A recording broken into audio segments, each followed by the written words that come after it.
Today's story is called A Story from the Fairy Tales of Hans Christian Andersen. In the garden, all the apple trees were in blossom.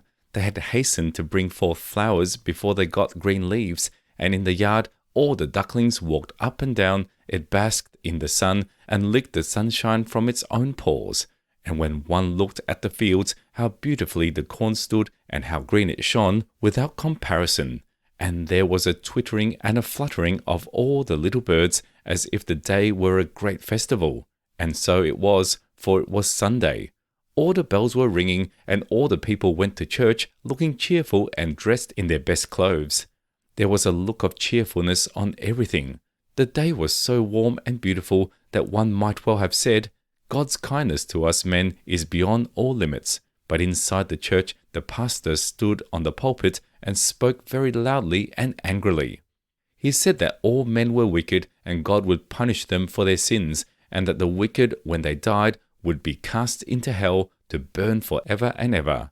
He spoke very excitedly, saying that their evil propensities would not be destroyed, nor would the fire be extinguished, and they should never find rest.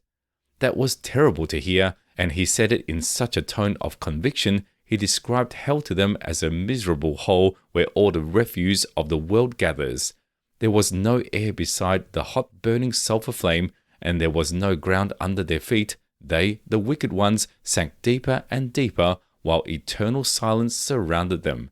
It was dreadful to hear all that, for the preacher spoke from his heart, and all the people in the church were terrified. Meanwhile, the birds sang merrily outside, and the sun was shining so beautifully warm, it seemed as though every little flower said, God, thy kindness towards us all is without limits. Indeed, outside it was not at all like the pastor's sermon. The same evening, upon going to bed, the pastor noticed his wife sitting there quiet and pensive. What is the matter with you? He asked her. Well, the matter with me is, said she, that I cannot collect my thoughts and am unable to grasp the meaning of what you said today in church, that there are so many wicked people and that they should burn eternally. Alas, eternally, how long? I am only a woman and a sinner before God, but I should not have the heart to let even the worst sinner burn forever, and how could our Lord to do so, who is so infinitely good, and who knows how the wickedness comes from without and within? No, I am unable to imagine that, although you say so. It was autumn, the trees dropped their leaves, the earnest and severe pastor sat at the bedside of a dying person. A pious, faithful soul closed her eyes forever. She was the pastor's wife. If anyone shall find rest in the grave and mercy before our Lord, you shall certainly do so, said the pastor. He folded her hands and read a psalm over the dead woman. She was buried. 2 large tears rolled over the cheeks of the earnest man, and in the parsonage it was empty and still, for its sun had set forever. She had gone home. It was night. A cold wind swept over the pastor's head. He opened his eyes, and it seemed to him as if the moon was shining into his room. It was not so, however. There was a being standing before his bed, and looking like the ghost of his deceased wife. She fixed her eyes upon him with such a kind and sad expression, just as if she wished to say something to him. The pastor raised himself in bed and stretched his arm towards her, saying, Not even you can find eternal rest.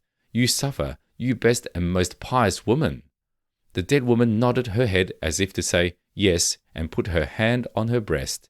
And I cannot obtain rest in the grave for you? Yes, was the answer. And how?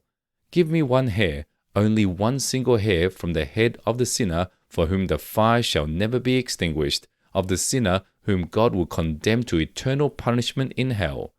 Yes, one ought to be able to redeem you so easily, you pure, pious woman, he said.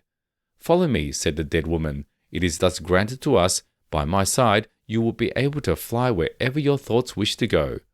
Invisible to men, we shall penetrate into their most secret chambers, but with sure hand you must find out him who is destined to eternal torture, and before the cock crows he must be found. As quickly as if carried by the winged thoughts, they were in the great city, and from the walls the names of the deadly sins shone in flaming letters: pride, avarice, drunkenness, wantonness. In short, the whole 7 coloured bows of sin. Yes, therein, as I believed, as I knew, said the pastor, are living those who are abandoned to the eternal fire, and they are standing before the magnificently illuminated gate. The broad steps were adorned with carpets and flowers, and dance music was sounding through the festive halls. A footman dressed in silk and velvet stood with a large silver-mounted rod near the entrance. Our ball can compare favourably with the king's, he said, and turned with contempt towards the gazing crowd in the street. What he thought was sufficiently expressed in his features and movements. Miserable beggars who are looking in, you are nothing in comparison to me. Pride, said the dead woman. Do you see him? The footman? Asked the pastor. He is but a poor fool and not doomed to be tortured eternally by fire. Only a fool. It sounded through the whole house of pride. They were all fools there. Then they flew within the four naked walls of the miser. Lean as a skeleton, trembling with cold and hunger, the old man was clinging with all his thoughts to his money. They saw him jump up feverishly from his miserable couch and take a loose stone out of the wall. There lay gold coins in an old stocking. They saw him anxiously feeling over an old ragged cloth in which pieces of gold were sewn, and his clammy fingers trembled. He is ill. That is madness, a joyless madness, besieged by fear and dreadful dreams. They quickly went away and came before the beds of the criminals. These unfortunate people slept side by side in long rows. Like a ferocious animal, one of them rose out of his sleep and uttered a horrible cry, and gave his comrade a violent dig in the ribs with his pointed elbow, and this one turned round in his sleep. Be quiet, monster, sleep. This happens every night. Every night, repeated the other. Yes, every night he comes and tortures me. In my violence I have done this and that. I was born with an evil mind, which has brought me hither for the second time. But if I have done wrong, I suffer punishment for it. One thing, however, I have not yet confessed. When I came out a little while ago and passed by the yard of my former master, evil thoughts rose within me when I remembered this and that.